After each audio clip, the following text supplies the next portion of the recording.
Чтобы исправить пузырь после наклейки обоев, ничего сложного нету. Нам потребуется шприц, ПВА, вода и, в принципе, обычный шпатель обойный. Погнали! Для начала мы с вами возьмем немного клея ПВА. Самого-самого стандартного.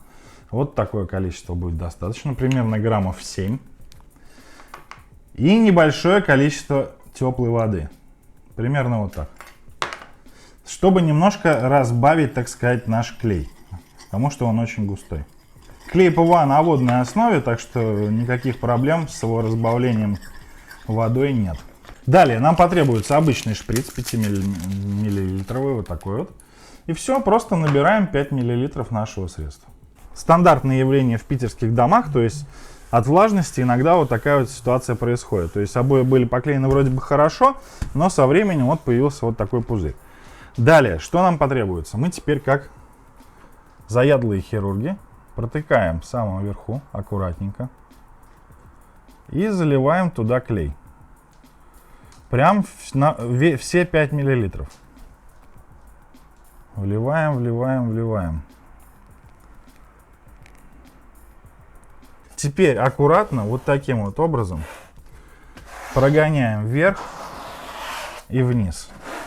Вверх и вниз. В бока, где вот у нас должен быть клей, где у нас спучились обои.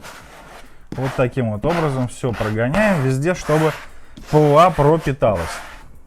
Далее, когда все приклеилось и остался все равно пузырь, аккуратно вот так вот. Небольшой разрез, примерно 5 миллиметров, вот такого размера. И, соответственно, выгоняем теперь сюда весь воздух. Воздух и клей лишний. Вот что у нас с вами получается.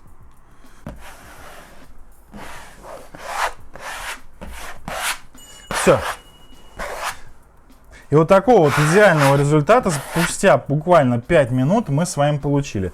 Никакого пузыря здесь уже не осталось. Сейчас клей просохнет, обои чуть-чуть натянутся и будет вообще very good. Вот такой вот интересный тест-обзор на сегодня получился. Подписывайся на канал, ставь лайки, пиши комментарии. Мы сделаем еще что-то интересное, полезное и удивительное. Пока!